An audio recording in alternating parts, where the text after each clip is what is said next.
একটি শহরকে যখন আপনি প্ল্যান্ড আরবানাইজেশনের দিকে নিয়ে যেতে চান, সিটি গভর্নমেন্ট ছাড়া আপনি কোনো কিছু করতে পারবেন না। কারণ আমরা একটা আমলাতান্ত্রিক একটা পরিবেশের মধ্যে দিয়ে এই সরকার বড় হয়েছে এবং এখনও সেটা যাচ্ছে। আজকে দেখুন, আমি যদি স্পষ্টভাবে আজকে বলতে যাই, এখানে সাংবাদিক ভাইরা আছেন, আমি কি এটার এখনো অফিসিয়ালি এটার মালিক না। আমি যেচে পড়ে এসেছি, আমি যেচে পড়ে এই বিচ ম্যানেজমেন্ট কমিটিতে ইনভলভ হয়েছি অনেকটা প্রেশার দিয়ে। যখন দেখছি বিচে মানুষ হাঁটতে পারছে না, আমার শহরের মানুষগুলো অথবা বাইরে থেকে যারা আসছে, এই মানুষগুলো সেখানে কোনো ক্রমে হাঁটতে পারছে না। এখানকার যারা স্থানীয় লোকজন তারা সেখানে বিচের মধ্যে ব্যবসা শুরু করে দিয়েছে, ছাদা মাথা দিয়ে তারা বাণিজ্য শুরু করেছে। অনেকটা আপনারা দেখেছেন, আমাকে সেখানে গিয়ে অনেকটা খারাপ ব্যবহার করতে দেখেছেন আপনি।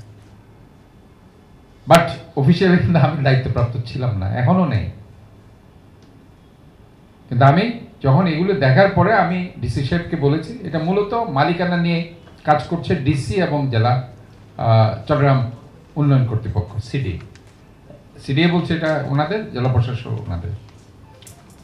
ওই জায়গায় এসে আমি নিজের থেকে বললাম, যেহেতু আপনারা দুইজন একজন আরেকজনকে দোষারোপ করছেন, অন্ততপক্ষে আমি আপনাদের দুইজনের মাঝখানে থেকে এখানে জনগণ যাতে কিছুটা সার্ভিস পায়, আমি একটু আপনাদেরকে এটা সাহায্য করতে পারি। এটা ট্যুরিজম ডেভেলপ করার জন্য যেটা করতে হয় সেটা আপনার সেখানে 5 স্টার হোটেল লাগবে, সেখানে আপনার দোকানপাটও লাগবে, ভালো ভালো খাবারের দোকান লাগবে, এখানে আপনার শপিং কমপ্লেক্সও লাগবে। কারণ একটা ট্যুরিস্ট যখন সেখানে যায়, সে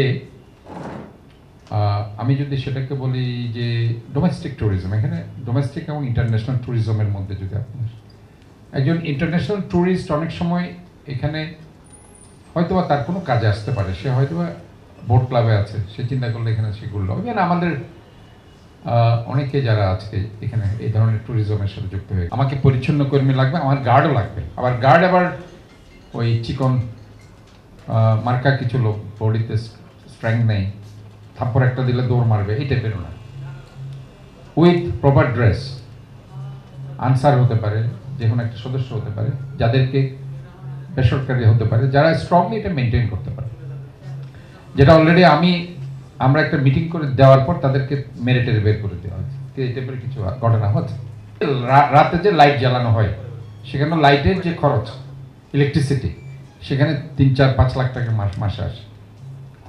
এগুলি কিন্তু সব চিন্তা করতে হবে। আমি যদি এখন শুধু বলে এটা করে দিলাম, হবে না। এর মধ্যে আপনাদের সিদ্ধান্ত দ্রুত নিতে হবে, আইদার আপনি পার্কিংয়ে যাবেন কিনা, তাহলে এটা স্টপ করে দিতে হবে। That is very important decision, ঠিক আছে? তাহলে এটা ডিসি সাহেবকে সব বলতে হবে যে আপনার, কারণ এই যে বলছি নগর সরকার নেই, এখানে সব সংস্থাগুলোকে নিয়ে সমন্বয় করে কাজ করতে হচ্ছে। যেটা আমি কিন্তু মেয়র যেদিন হচ্ছে তার আগের থেকে কিন্তু আমার প্রায় 8-10টা টক শো ছিল ঢাকাতে। আমি বারবার বলেছি নগর সরকার, এটা ছাড়া কখনো প্ল্যান্ড আরবানাইজেশন সম্ভব না। ট্যুরিস্ট বিভাগ, জেলা প্রশাসন, সিডিএ, পরিচ্ছন্ন বিভাগ, তারপর আপনার পরিবেশ, তারপর এই যে বিভিন্ন এনজিও সংস্থাগুলো। এখন আমরা বাজেটটা যদি নির্ধারণ করতে পারি, আমাদেরকে আগে দেখতে হবে যে ট্যুরিজম মিনিস্ট্রি এই বিচের জন্য ইয়ারলি কত বাজেট রেখেছে।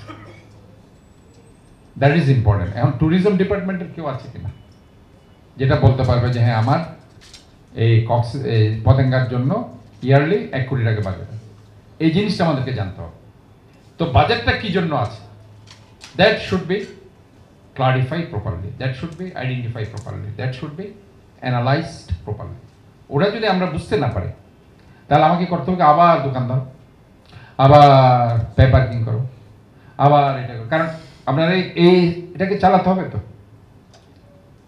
আপনি কাজ কোথেকে চালাবেন? আপনি কোনো সংস্থাতে এটার মালিক তো ডিসি এবং জেলা প্রশাসন এবং সিডিএ, আইনত টাকাটা তাদেরকে দিতে হবে, যেহেতু ওটা এদের ভূমি। কাজে এখন যদি বলা হয় যে না ভাই, এখন চট্টগ্রাম সিটি কর্পোরেশন কে দিতে হবে, ওনাকে আমরা সব দায়িত্ব দিয়ে দিলাম, তখন আমি একটা অ্যানালাইসিস করে দেখব উইদাউট পার্কিং এবং এই যে দোকানদারগুলোকে একটু দূরে সরিয়ে নিয়ে গিয়ে তাদের থেকে কিছু রেভিনিউ আমি কিভাবে এটা চালাতে পারবো। কারণ আমাকে তো আমার বাজেট ঠিক করতে হবে এবং বাজেট প্রণয়ন করে এটাকে ঠিক রাখতে হবে। কাজে এখানে সরকারের পর্যটন বিভাগকে লাগবে আমার মনে হয়। আপনারা হ্যাঁ ভেরি ইম্পর্টেন্ট, কারণ এই যে ট্যুরিজম ডিপার্টমেন্ট যতক্ষণ না আইডেন্টিফাই করতে না পারে, উনারা যদি সঠিকভাবে বলতে না পারে হ্যাঁ ভাই আমি এত টাকা পাচ্ছি এগুলির জন্য, তাহলে এই টাকাগুলো তুমি কি করেছো, জবাবদেহিতা আছে কিনা, তুমি এটা খরচ করেছো কিনা, তাহলে এই টাকা কোথায় আছে, বছরকে বছর ধরে তুমি এই টাকা কোথায় রেখেছো। আমার মনে হয় আমাদেরকে যদি প্রপারলি এই পতেঙ্গাটাকে একটা সুন্দর জায়গায় আনতে হয়, সমস্ত বিভাগের প্রধান নিয়ে বসতে হবে, সিডিএর চেয়ারম্যান থাকতে হবে, ডিসিকে উপস্থিত থাকতে হবে, পর্যটন ট্যুরিজমের যিনি প্রধান এই চট্টগ্রাম সিটির অথবা চট্টগ্রাম বিভাগ তাকে উপস্থিত থাকতে হবে, এবং পুলিশ প্রশাসনের ট্রাফিক বিভাগ তো আছে, সাথে দরকার হলে পুলিশ কমিশনারও থাকবে, তারপর ওয়াসারও চেয়ারম্যান থাকবে।